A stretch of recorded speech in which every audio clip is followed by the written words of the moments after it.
and thank you for clicking on our video.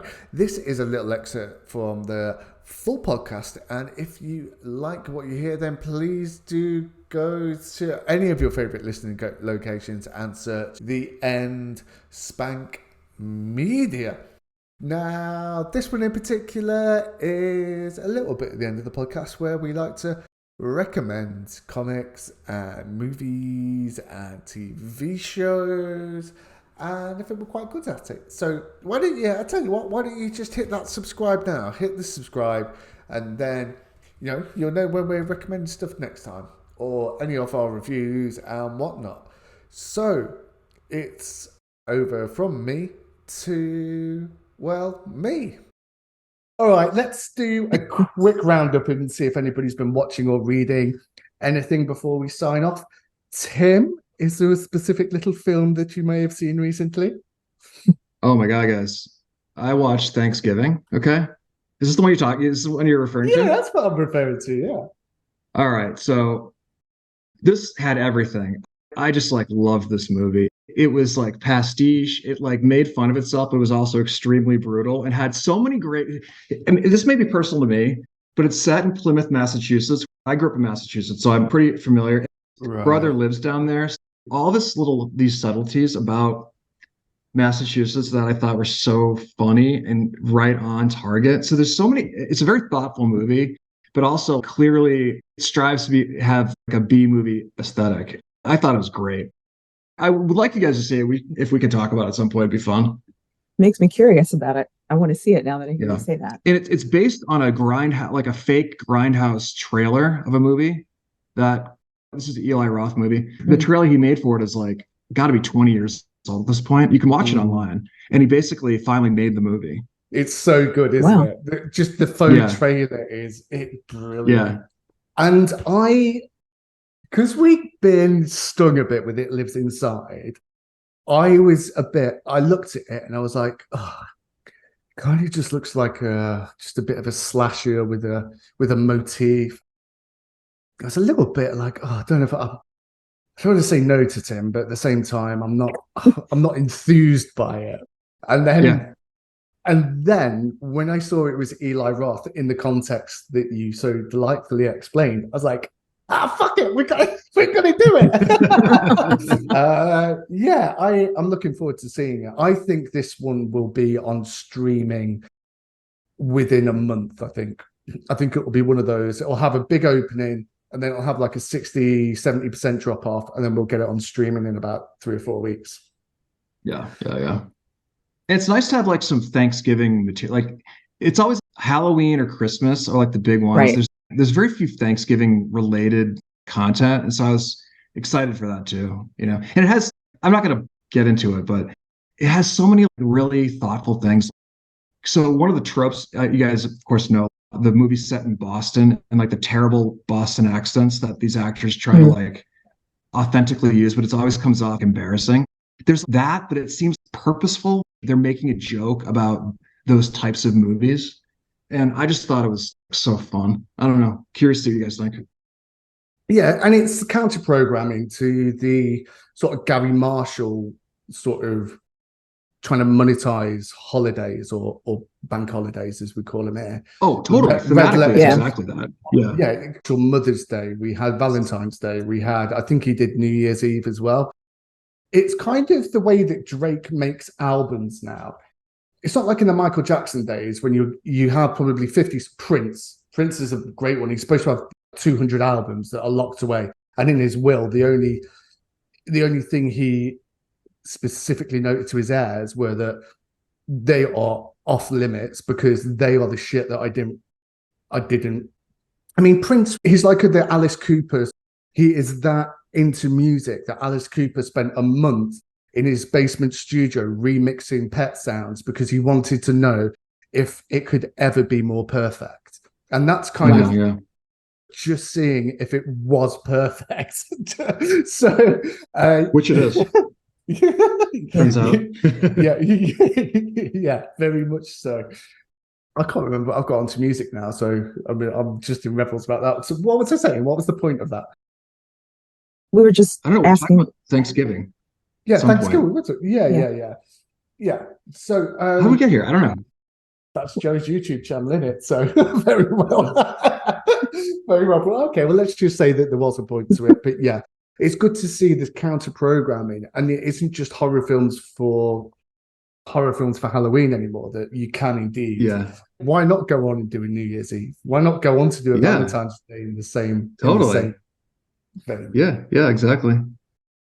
Tara, are you watching anything or reading anything interesting? I have been watching a new show on Hulu called Black Cake that they're dropping one episode at a time. They're up to 5 episodes now, and it's based on a book that I have in the house, but I haven't read yet. Surprise. And but it's like a story of a family where the matriarch is from Jamaica, but is set in the United States. And there's a lot of time back and forth, like finding out all the layers of things that she didn't tell them. But like it starts off with the mother has passed away and left some information for the adult children, and everything's flashbacky from there. But it's pretty engrossing. It's really good. Yeah.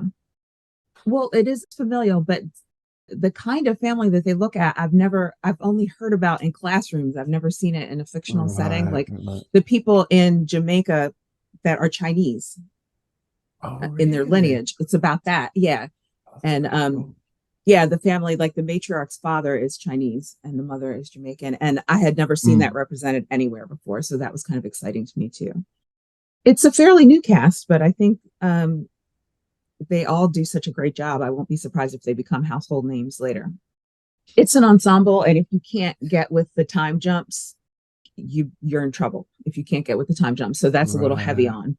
My mom will be confused, and I'll have to stop everything and say, okay, here's where we are right now. And this is a few years ago, because see, her hair's longer and the present is shorter. It's that sort of thing. So yeah, I'm anxious to see how everything's going to come together. And that was on Hulu? Hulu. Mm-hmm. Excellent. Do you know how long the series is?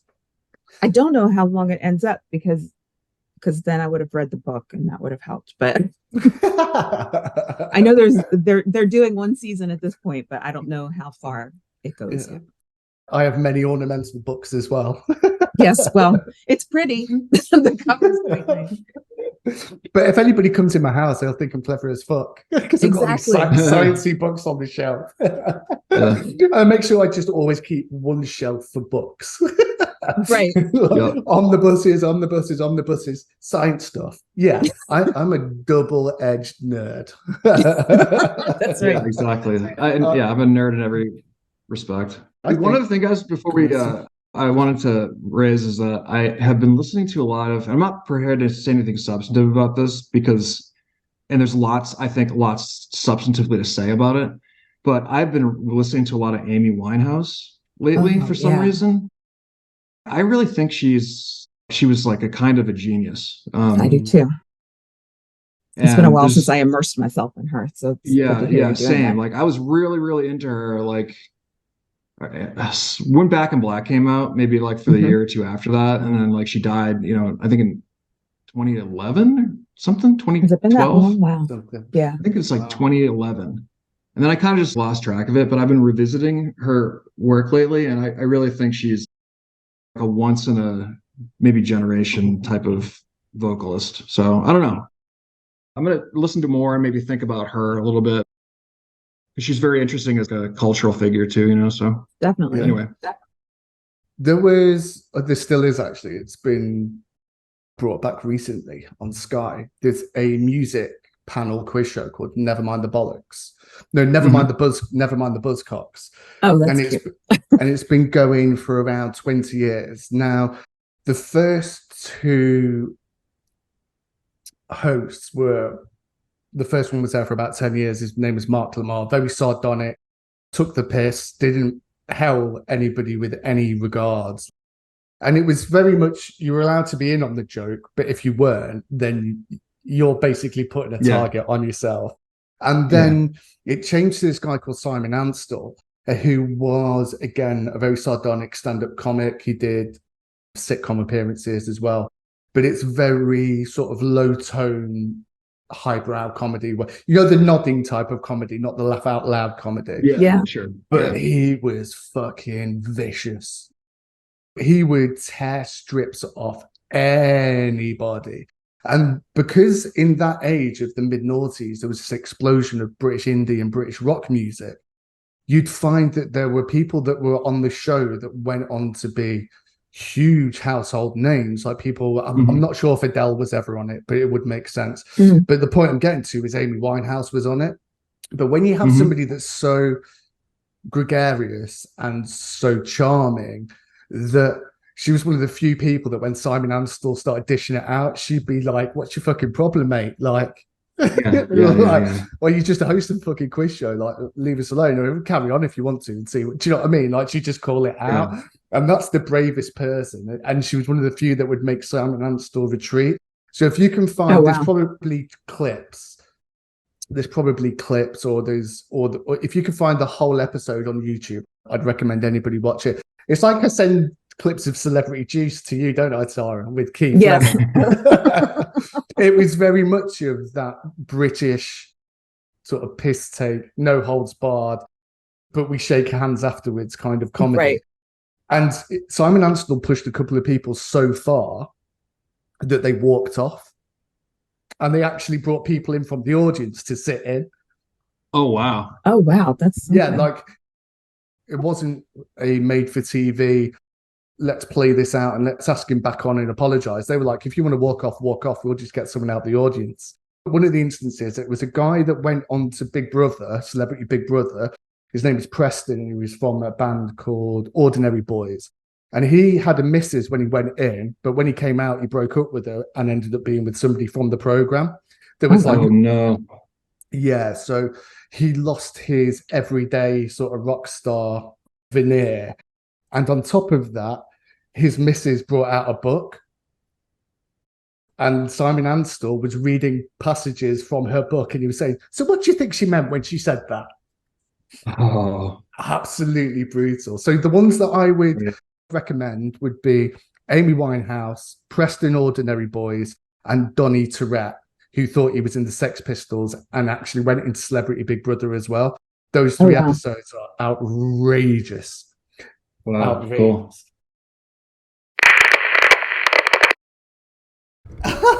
It's post-production, Matt. We ain't spoken in a while, have we? So if you want to know what the episodes are, for never mind the Buzzcocks, now I'm not too sure where you can watch it in America, but I'm sure you can find the clips on YouTube. Amy Winehouse was season 19, episode 4. Donny Tourette was season 20, episode 2. Preston from the Ordinary Boys was season 15, episode 1. That's what Wikipedia says, but I don't think that's quite right. Adele was actually on the program, and she was on season 22, episode 1. And one that I missed, but it seems like a sort of standout episode that you might be interested in.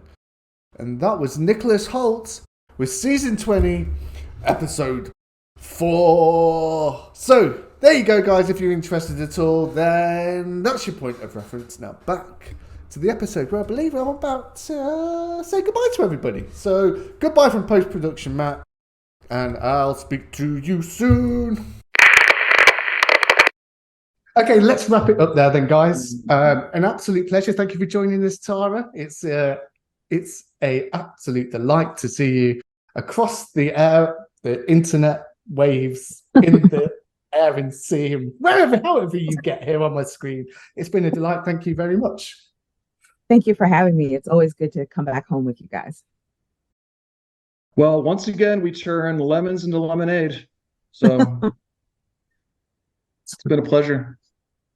Thank you very much, Tim. And that only leaves me, your regular co-host, Matt, to say thank you for listening. If you indeed you've made it to the end of this episode, then why don't you hit subscribe? Come on, just push it. Just give it a little tickle and magic happens.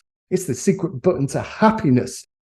If you are listening to one of the excerpts on YouTube and you want to listen to a whole episode, or indeed follow us on one of your favorite listening locations, you only have to search for Spank Media, The End. And if you are listening to us on one of those glorious locations, then we've started doing YouTube exclusives. We will do at some point. And if you want to keep up to date and watch everything that we have to offer, listen to everything we have to offer, then it's The End One Shots, and that is on YouTube. So thank you for joining us. I am your regular co-host, Matt, and that leaves me with one more thing to say. We have been, and this is The End.